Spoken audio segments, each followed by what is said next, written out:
perkenalkan namaku Syakira Diva Alsabila dengan NIM K76211110. Halo teman-teman, di sini selanjutnya aku akan jelasin tentang efek perdagangan internasional pada negara ekspor. Nah, seperti video sebelumnya, yaitu aku udah nyediain grafik yaitu tentang perdagangan besi. Nah, ini ada supply-nya, kemudian ada demand-nya, kemudian harga keseimbangannya kita misalkan $50, kemudian kuantitasnya kita misalkan 100. Nah, pada perdagangan internasional pada negara ekspor ini, surplus konsumennya berada pada bidang ini, A dan B. Kenapa dibagi dua? Untuk penjelasannya kita bisa lihat di penjelasan saya selanjutnya. Kemudian untuk surplus produsennya itu berada di sini. Untuk lebih jelasnya bisa kita tulis saja ya. Nah, kita tulis saja. Untuk sebelum ekspor itu surplus konsumennya berada pada bidang A dan B. A plus B. Kemudian sebelum ekspor, surplus produsennya itu berada pada bidang C, tulis C. Nah, total surplus itu menjadi A plus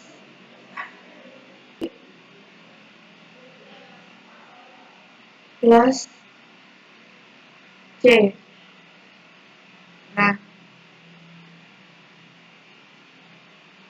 Nah, sebelum ekspor itu surplus konsumennya tadi berada pada bidang A dan B di sini. Kemudian sebelum ekspor surplus produsennya itu berada di sini, bidang C. Jadi total surplus sebelum ekspor itu berada di sini ya teman-teman. Di sini. Kemudian di negara tersebut itu ceritanya pada negara ekspor ini itu dia memiliki keuntungan komparatif atau keuntungan komparatif advantage. Itu artinya negara tersebut itu dapat memproduksi barang lebih murah daripada negara-negara lainnya. Jadi pada negara ekspor ini tuh negara ini tuh dapat memproduksi barang lebih murah daripada harga-harga di negara lainnya. Nah, jadi kita di sini kita tarik world price-nya kita misalkan 100. Nah, kita misalkan 100. Nah, kan sebelum ada world price ini harga negara tersebut kan 50. Setelah adanya world price atau harga dunia itu menjadi 100. Jadi lebih baik negara tersebut tetap mendapatkan keuntungan ya, karena harga itu lebih murah daripada harga di dunia, yang mengakibatkan demand-nya itu menjadi 80, dari 100 menjadi 80. Kemudian untuk supply-nya itu bertambah, jadi dari 100 bertambah menjadi 120. Nah, ini yang mengakibatkan ini tuh yang semula konsumen berada di sini, semula tadi kan konsumen berada di bidang A ini, bentar. Nah, ini konsumen.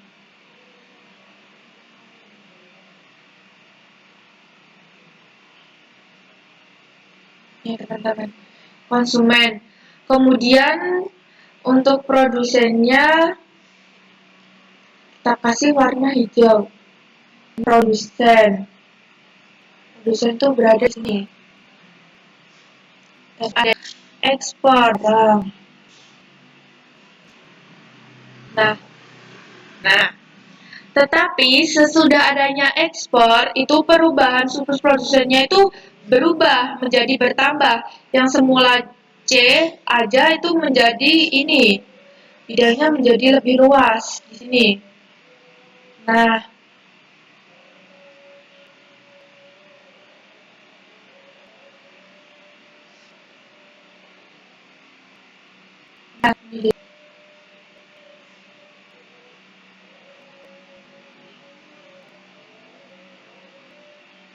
kita tulis ini tuh apa ya? Benar. Ini kita tulis di sini tuh D. Nah, nah, jadi sesudah impor itu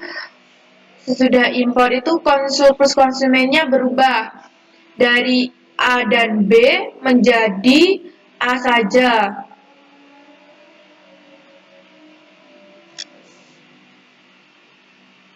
Kita tulis jadi A.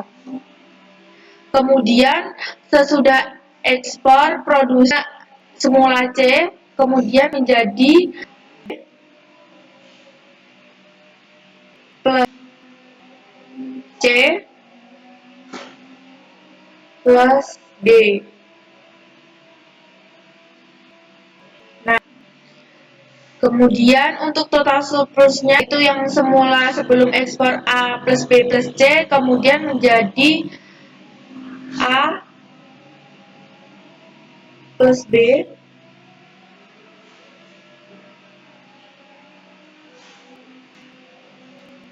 plus C plus C. Nah, ini teman-teman. Ya, lebih jelasnya pas kursornya. Nah, sesudah ekspor itu menjadi ini bidangnya. Konsumennya itu yang semula sebelum ekspor itu A, B ini. Kemudian setelah adanya ekspor itu berubah atau mengecil menjadi ini saja. Yang semula besar ini, setelah adanya ekspor itu menjadi segini. Nah, untuk surplus produsennya yang semula hanya ini saja. Nah, semula ini setelah adanya ekspor itu bertambah jadi ini. Segitiganya menjadi lebih besar. Nah, kemudian untuk perubahannya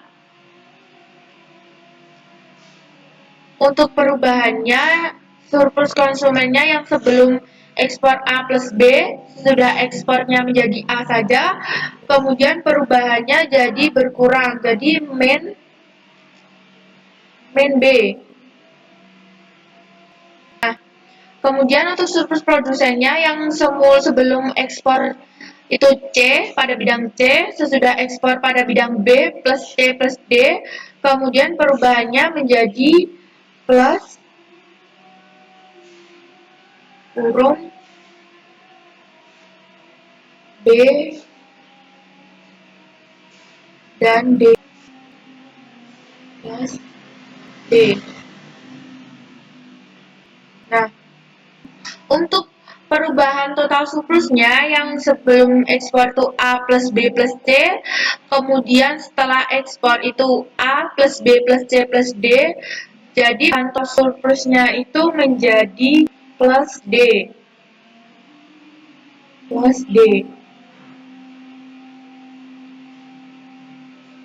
Nah, plus D ini tuh termasuk ke dalam ini dalam kesimpulannya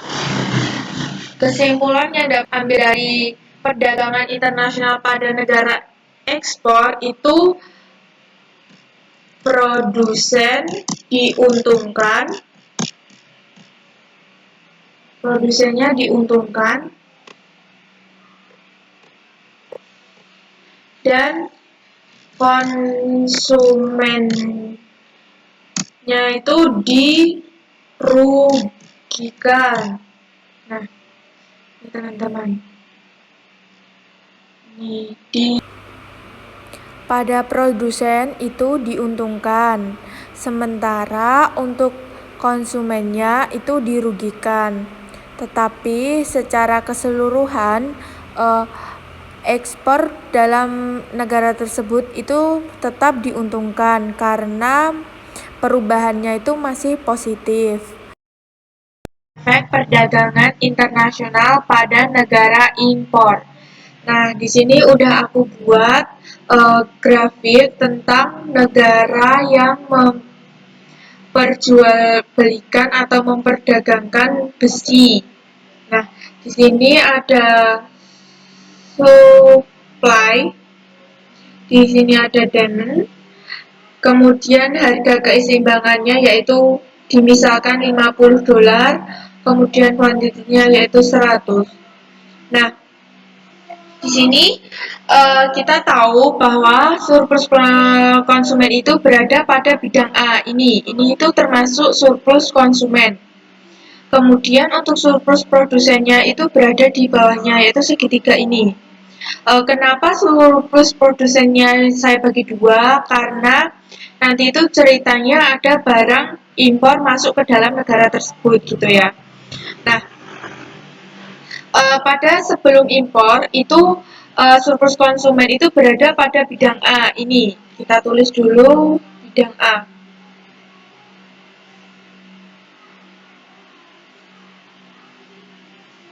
Kemudian untuk surplus produsennya itu berada di sini. Nah, ini di bawahnya A, yaitu B plus C. Kita tulis B plus C. Nah, kemudian untuk total surplusnya yaitu A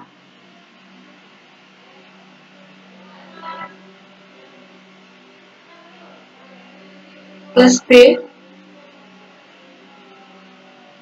plus C. Nah, sebelum impor itu surplus konsumen itu berada pada bidang A ini. Kemudian setelah sebelum impor surplus produsennya itu berada di bidang ini. Jadi total surplus sebelum impor itu berada di bidang ini. Nah, ceritanya itu barang impor itu negara tersebut ini itu mengimpor barang dari luar negeri karena besi pada negara tersebut itu tidak memiliki keunggulan komparatif. Nah, apa itu keunggulan komparatif atau yang sering disebut comparative advantage? Itu kemampuan dari suatu negara untuk memproduksi barang lebih murah daripada negara lainnya. Pada negara impor ini, itu tidak memiliki keunggulan komparatif atau comparative advantage ini. Jadi pada negara impor ini tidak bisa memproduksi atau membuat barang yang harganya itu lebih murah daripada negara-negara lainnya. Maka negara impor ini lebih baik mengimpor barang dari luar negeri.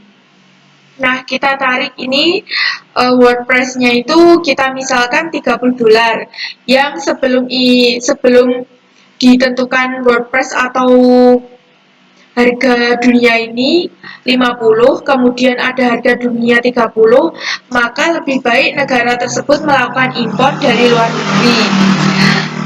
Nah, ketika melakukan impor dari luar negeri, maka mengakibatkan negara tersebut itu membuat pembeli baja atau orang yang membuat baja itu menjadi tidak laku atau tidak ada yang membeli karena itu kan harga dunianya $30, sedangkan harga negara tersebut 50, kan lebih baik dia mengimpor barang dari luar negeri. Yang mengakibatkan harga negara tersebut itu menjadi lebih tidak laku yang menyebabkan harga itu naik. Yang semula 30 menjadi 50 kan menjadi naik. Lebih baik negara tersebut mengimpor barang dari luar negeri. Nah, efeknya itu setelah impor tadi kan setelah impor tadi kan di sini. Nah, setelah impor nanti akan berubah. Ini tadi sebelum impor kurva surplus konsumennya berada pada bidang A. Di sini. Nah, di sini teman-teman. Nah, kemudian untuk produsennya itu berada di sini. Produsennya berada di sini.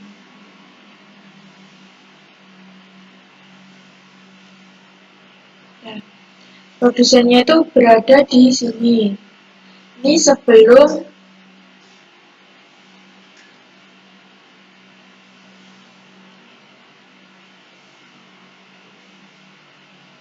produsen, sebelum adanya impor. Nah, tadi kan harga dunia itu kan $30. Nah, mengakibatkan supply-nya itu turun dari 100 turun ke 80. Tetapi untuk demand-nya itu naik dari 100 menjadi 120. Yang mengakibatkan adanya renggangan dari 80 menjadi 120. Jadi di sini impor itu ada 40. Nah, sini teman-teman. Impor barang. Nah, impornya itu 40 dari 120 dari 80 menjadi 120 atau 120 dikurangi 80 itu 40. Jadi impor negara tersebut itu ada 40. Nah, kemudian kita lanjut sebelum impor tadi konsumen berada pada bidang A. Kemudian sebelum impor, produsen berada di bidang B ini. Nah, setelah adanya impor, itu surplus konsumennya bertambah dari bidang A saja, kemudian bertambah ke bidang B. Teman-teman. Jadi bertambah di sini. Ini surplus konsumen. Kita arsir ya, biar memudahkan kita dalam mencari surplus konsumen dan produsennya di sini.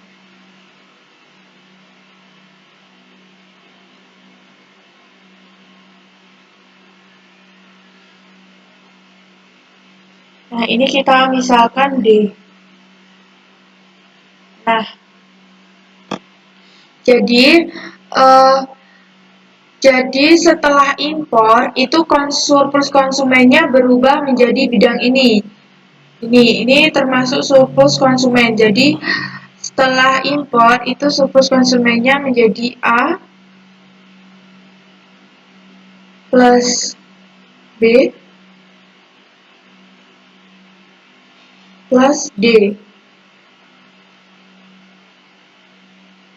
Nah, kemudian setelah impor, surplus produsennya tadi yang semula sebelum impor itu kan ini B dan C. Kemudian setelah adanya impor, itu surplus produsennya menjadi mengecil, menjadi C saja. Jadi bidang ini. Ditulis di sini setelah impor, surplus produsennya menjadi C. Jadi total surplusnya yaitu A setelah impor plus B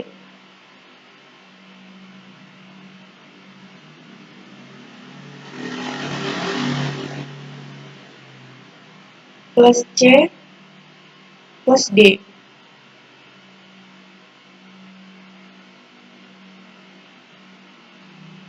Nah, kita lihat lagi di grafiknya sebelum impor itu surplus konsumennya berada di bidang A saja. Kemudian setelah adanya impor, surplus konsumennya bertambah menjadi A, B, dan D. Jadi segitiga yang besar ini. Bisa dilihat. Kemudian sebelum impor itu surplus produsennya berada di bidang ini. Ini surplus produsen sebelum impor. Sesudah impor itu surplus produsennya berubah menjadi yang segitiga kecil ini, jadi C.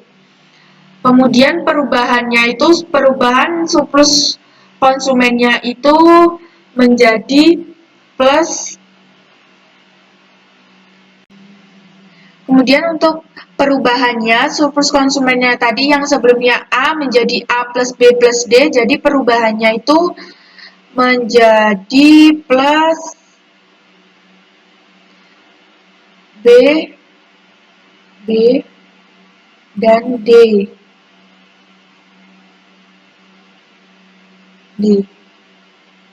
Nah, terus untuk surplus produsennya yang sebelumnya B plus C menjadi C, yaitu perubahannya yaitu menjadi min B. Untuk total surplusnya yaitu dari yang sebelum impor A plus B plus C menjadi setelah impor menjadi A plus B plus C plus D, jadi perubahan total surplusnya yaitu plus D. Plus D. Nah,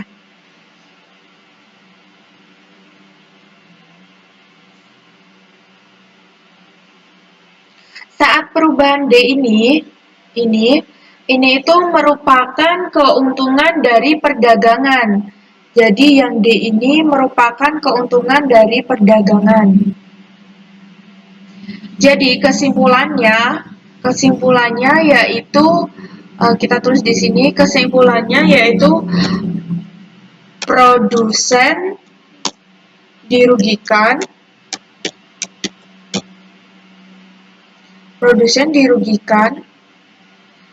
dan konsumen diuntungkan. Nah,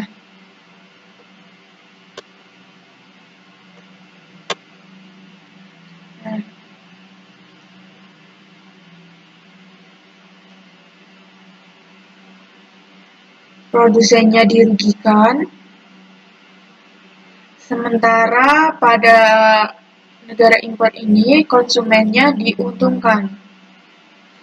Tapi secara keseluruhan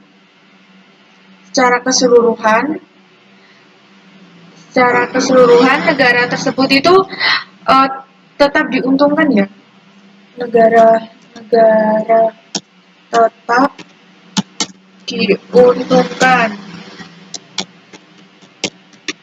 Karena perubahan terakhirnya yaitu keuntungannya itu masih positif gitu teman-teman. Nah, ini sedikit penjelasan tentang efek perdagangan internasional pada negara impor. Itu keuntungannya itu diperoleh konsumen dan kerugiannya itu diperoleh pada produsen. Itu teman-teman.